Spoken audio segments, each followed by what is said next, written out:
Yeah, hello, my people, my beautiful and handsome viewers all over the world. Welcome to my platform, Timo Starboy Reality Talk TV. Yeah, welcome. Yeah, so good morning, good afternoon, good evening, and for those people who are already sleeping, good night. So I greet you at your location time. So you are welcome to my page. Yeah, Timo Starboy Channel Blogs and Timo Starboy Reality Talk TV. So please join us. As you are coming in, please share, like, and leave your comment below. So thank you very much. I appreciate all. So before we begin, I would like to say one or two things. This our court. I don't know what is going on. What is going on around the court. They say it's a court of justice, and people are turning it into a playground. You know what I mean? They are turning it into a playground. We don't even know what's up. We don't know what is going on. You know, like Inec. The form of that election form that they sign on it, they are still objecting to that maybe it's not their own signature. They want to deny the form, and they are the one that submitted that form into the justice, into the court of law. And now they are against it, the form that it is not right. It is, what kind of idiotic is this?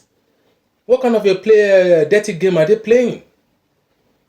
In the first time, you check that this is a good to go. You know what I'm saying, guys.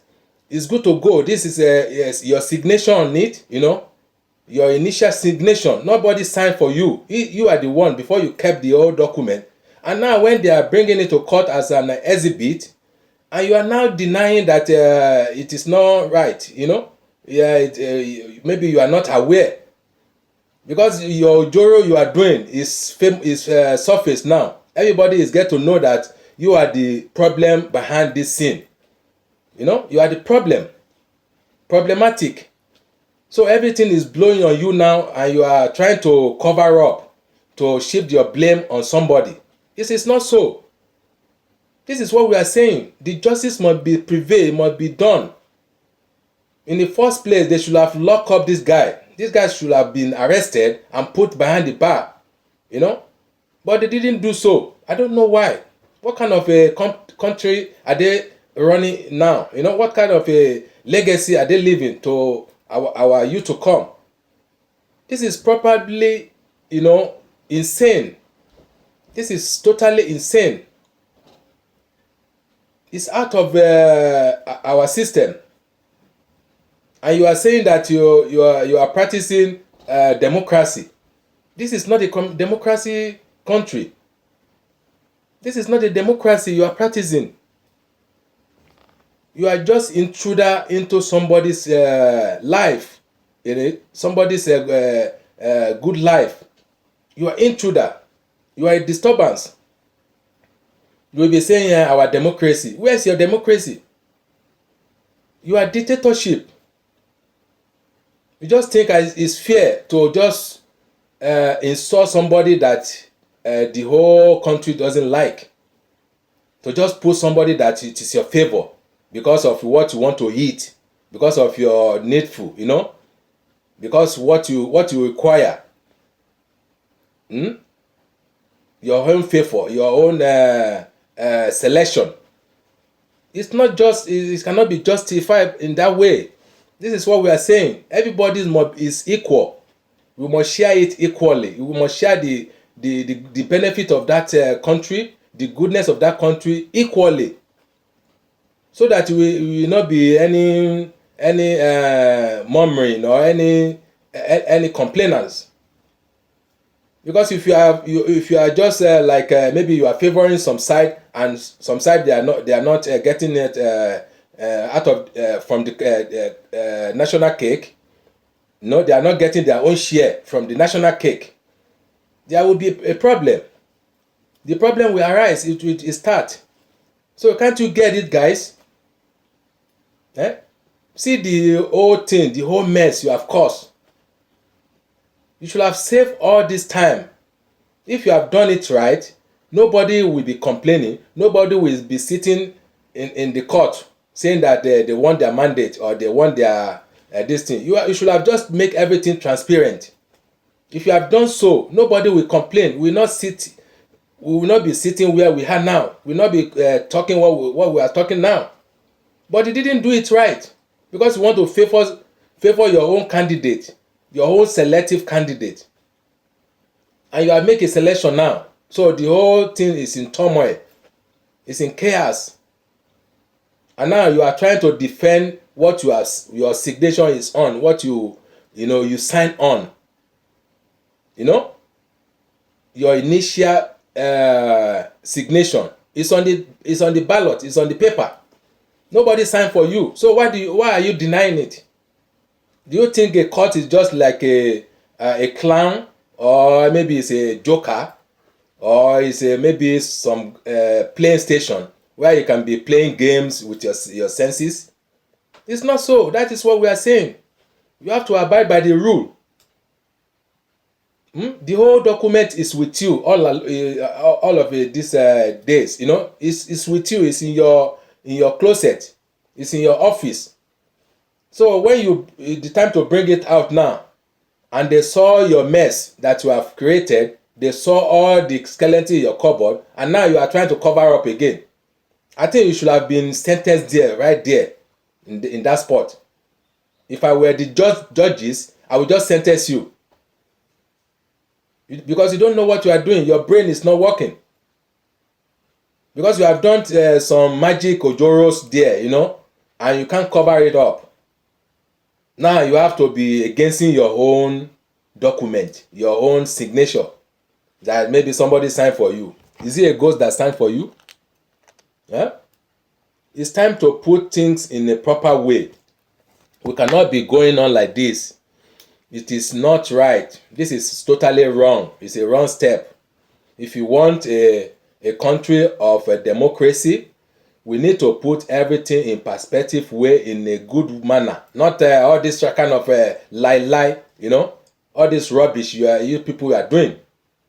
You think you can be intimidating peoples? Playing with their intelligence. You are totally wrong. You are totally wrong, and you should be paid for that. You should be held accountable for that, because it's your wrong. It's nobody do it for you. You did the mess, and you should have cleaned it up in the first place.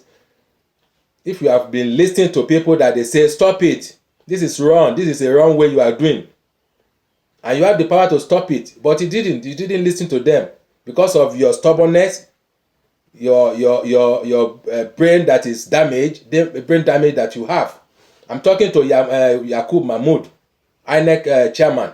Because of your stone head, you say you want to conclude the coalition first before you can reveal it. And where is your revelation now? Where is your revealing? Where is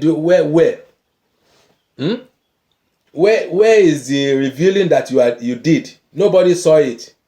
In the middle of the night, you announced the president, and now everything is pouring on you now. So it's your problem, not mine. It's not my problem. It's not other problem. It's your problem. You are the one who orchestrating this mess. You orchestrating the plan along with your maybe Buhari. I don't know. Maybe Buhari and must be there. Now the man has finished. He has finished his term. He has run away to Dawa or maybe Niger. So he's enjoying his own money. But I think he will not enjoy it long, because the conscience is there for him to judge him right, and the law of karma will catch him up, because he put all of us in danger. He put the whole country in danger. He just left us with a danger zone, and he will receive his own judgment as well. Just bet me on that. Nobody will be good. We can't go unpunished. You know what you are doing. You know that the whole country is in mess. You cause all this nonsense. All this, you attributed to all this nonsense. And you know for yourself that we are in chaos. We are in chaotic period. There's nothing functioning, nothing. Now the fuel petroleum have jack up, you know. Before they are saying they are buying it 250, 260, but now some people are selling 500, double. Some people are selling it 600 over. And this thing happened at your nose, in your term, in your regime. You have nothing to do with that. You can't do anything to bring it down. You know, you cannot bring the lowest the price of the fuel to down below where it is, where you met it. Everything is just a jack up, and you are saying that there's nothing you can do about it. You caused this mess, and you will receive your punishment. That is what I got to say to you. So Yakub Muhammad, if you don't comply with the court of law, you need to be going to jail. You need to go to jail for real. We mean it, because you are the worst human being on this election period of time. You are the one worsening everything. If you have been just conducted this election free and fair, and transparency is there for us to see, it won't be any complaint. We will not complain at all. We're not agitating. We'll not do anything, because we take our faith at it is that, oh, this is our faith. This is how God wants it. But you didn't do it in a transparent way. You know, you didn't do normal things. You know, you didn't do good. You just do worse. You kept everything in the darkness, and you are doing your ojoro. You are doing your wuru answer to the call. You know, wuru shit. Now you are facing the panel, and you are trying to cover up, to deny that it's not your rating. So who's signing the paper before you accepted it in the first place? Who's signing it? That is the question I'm throwing to you. Who signed the paper before you can do the collation and make sure that everything is all right with your own side? Who signed it? You should have produced those people who signed the paper. You should have produced it to make it all clear that this is the people they do the mess, and you are just playing along. You know, you are conspiring with them. So they need to bring all those people to the judge. You know, nobody above the law. So let me guys, let me play you this video to back up my own story, because in everything we talk about, we need to bring the proof where we saw it. You know, this is right from the court, from source, you know, from our journalists, you know. So I will bring it to you. You will hear from them.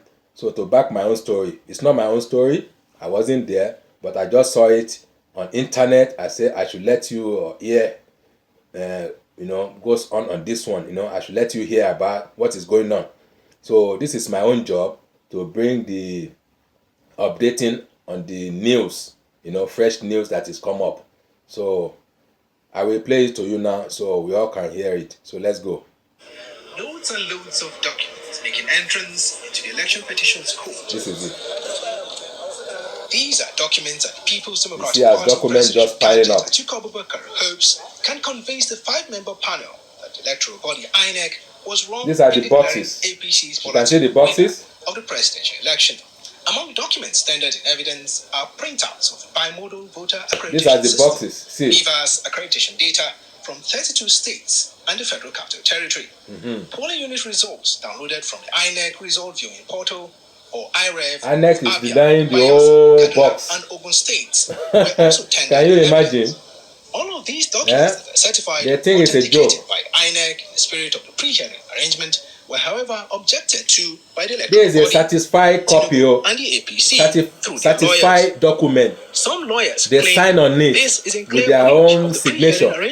Say it was satisfied, the lead lawyer of Atiku Abubakar, and they are still denying it. In a chart, the media was hesitant about stating what kind of a court are we running on Inec's stance. We should ask them. Standard. So what we have done today is to push in all all the necessary documents, and you can see that all the documents we tendered today were certified through copies. Satisfied through documents copies. From Inec. Very satisfied. Documents duly certified by them and authenticated by them. They're satisfied. So we are now pushing in these documents. When we finish with this, then we'll proceed to call and these people that are saying that it's not their written to provide oral testimony. So that's what we have done today.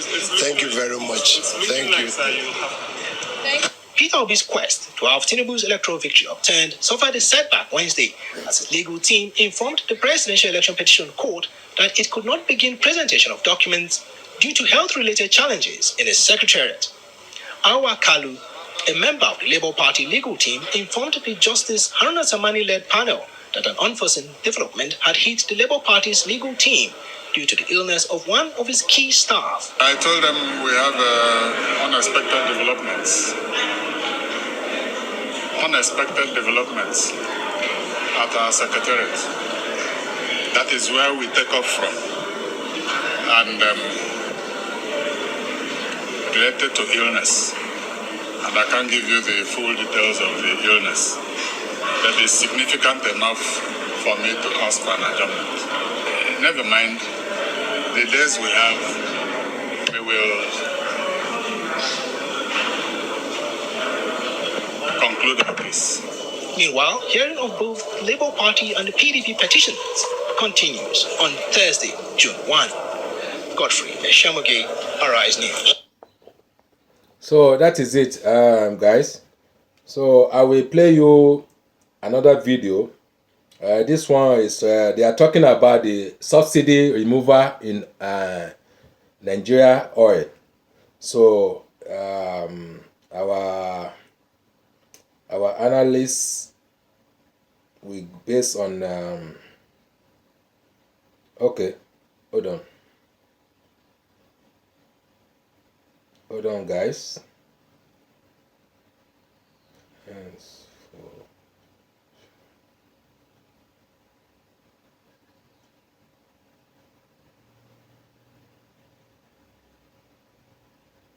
Hold on for me, guys.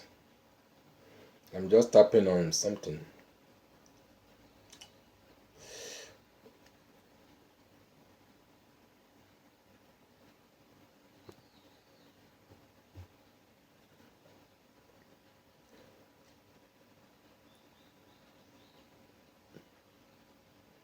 Okay, here we go.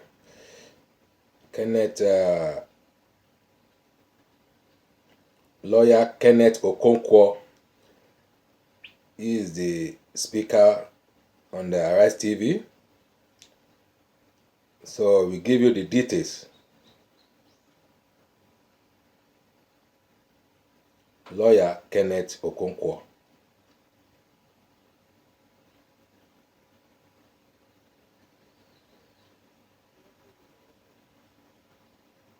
Hold on.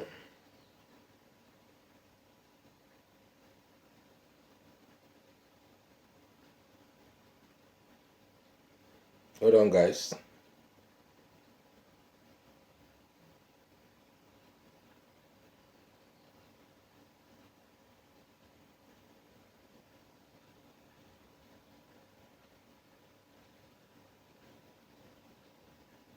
We're very appreciative. Thank you very much. Let me start by asking you whether you accept that Bola Tinubu is now constitutionally the president of Nigeria. Well, I accept that we are in court questioning the validity of that pronunciation and subject to the decision of the court. I will take a clue on how to answer that your question. Right, but let me put it another way. Has there been a swivel towards Bola Tinubu in the Labour Party, an acceptance of the fact that he is now president and that what needs to be done now, pending the outcome of the legal challenges in court, is for the Labour Party to become, in the interim, a constructive opposition party and perhaps come up with a new model for opposition in this country? I mean, shadow ministers, etc., like you have it in the UK. I mean, I think you would make a great shadow attorney general, for example. I mean, is that kind of thing possible, or is the Labour Party too busy kind of tearing itself apart and wanting to tear other people apart? Well, I want to tell you that we already have a very beautiful model which we placed before the Nigerian people and which they accepted. So we wouldn't need to have a new model. We have our model that we are going to implement at the appropriate time. You have seen the model which they promised you. They promised you renewed hope. But from the first day of inauguration, they gave you renewed hopelessness. But we promised Nigerians a new Nigeria that is free from the culture of impunity, criminality, corruption, and illegality. And we are going to maintain our focus on that promise. And at the appropriate time, we will deliver. Well, let me put it. Sorry.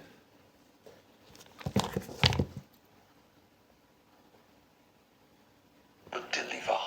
Well, let me put it another way. Because obviously Mr. Tinubu is now the president of Nigeria, if he reaches out to P2B and the Labour Party, and we understand he has this canny ability to mobilize people to his side of the fence, what do you think ought to be the reaction of Mr. B and the Labour Party to such an overture? In law, you do not approbate and reprobate.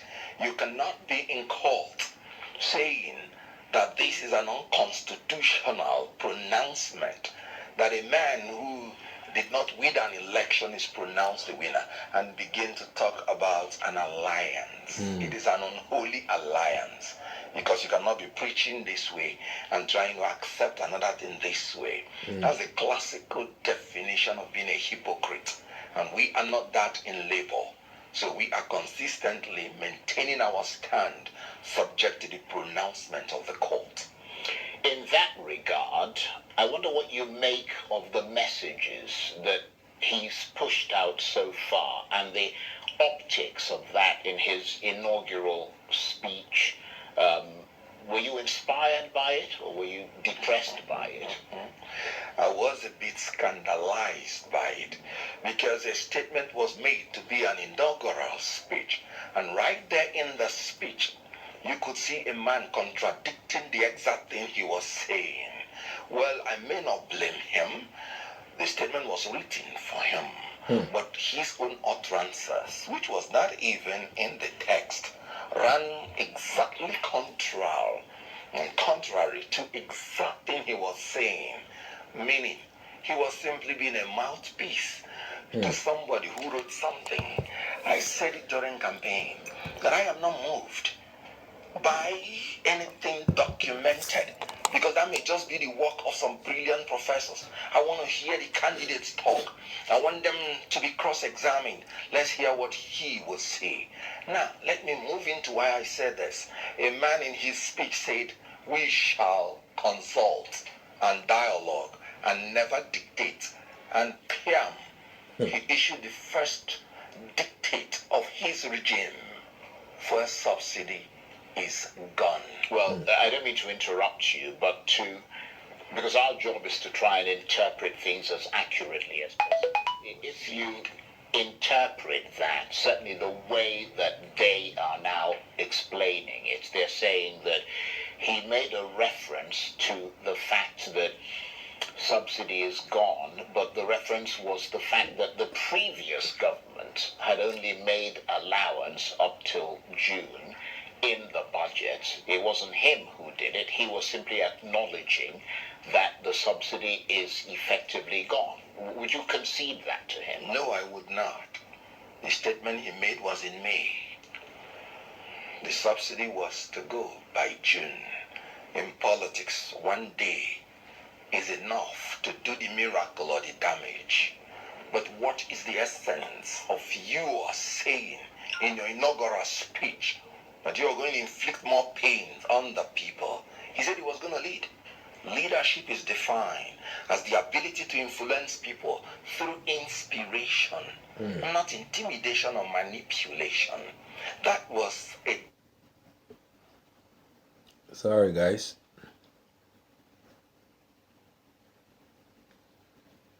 Not intimidation or manipulation. That was a demonstration of arrogance of power, not humility of purpose. Now, when you are a leader, what is your purpose? Is it to inflict more pains on the people? No. And you have to be humble about it, especially when the problem emanated from the incompetence and dishonesty of leaders, not from the complicity of the people. Now, let me start by saying, so that you do not misinterpret me as ever supporting anything about oil fuel subsidy. If there is anything that irritates me to my bones, it's the issue of subsidy. I wouldn't have voted for anybody who said he was going to maintain oil subsidy. And I'm very serious about that.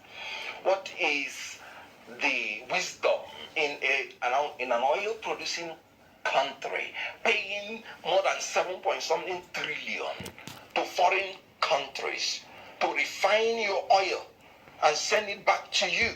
You paying their shipping line, you building their refineries abroad, when you have your 4 refineries already built. So you support his move then? No, listen to me. Right. I am saying that I hate everything about oil subsidy, and I agree with anybody who says it's fraudulent, it's criminal, and has no business in the first place in the Nigerian economy. Like I said. Well, that's why he removed it. No. We should be as careful in coming out of oil subsidy as we were careless in going into it. We displayed recklessness and carelessness going into it in the first place. So when you were coming out, you wouldn't be as careless as you were going in. So what I'm saying is, when you want to remove it, there are 2 fundamental bases, and I talk now as an economist, that you must fulfill in order to make sure that you don't destroy the economy before building it post-oil subsidy. And the 2 basic econometrics that you must achieve: you must saturate the system with fuel, and you must ensure there's no monopoly. When you saturate the system with fuel, elementary economics will teach you that when supply is excess, it maintains a cap on the price. However, no matter how supply is entrenched, if there is monopoly, the monopoly, through Shylock mentality of making profit, can still manipulate the supply in order to make sure that the price gets haywire. I give you an example with OPEC. OPEC can throw its weight around. Even when the supply is there and they don't like the price, they simply cut the supply and the price will jack up. That is what is happening in Nigeria. You should factor it in. Some people have been feeding big on that general corrupt tendency of oil subsidy manipulation to fill in their pocket. So when you want to deal with such things, you have to be careful coming out. You don't need to pronounce it. Like I said, why I said it's a demonstration of arrogance of power. It's just you just want to tell people that as president, my word is law. Nothing else. Because the other regime has given you a leeway. What he said is unlawful. He said oil subsidy is gone. No. What he said is not true. He said there was no appropriation for what he knew in the budget for oil subsidy. No, there was. And it ought to end by June. If you end it today, that means the June allocation for oil subsidy will be dyed by some elements of criminal tendencies, because they would have jacked up the price before exhausting the subsidy, which is already a matter of law, which is already in the Appropriation Act. So there was everything wrong with that pronouncement. And it is anti-labor, it is anti-people, not because that I support oil subsidy, but because of the recklessness with which they are managing the exit of the oil subsidy. Right. Well, the Labour Party did say during the campaign that it would end the subsidy regime. How would it have mitigated the risks?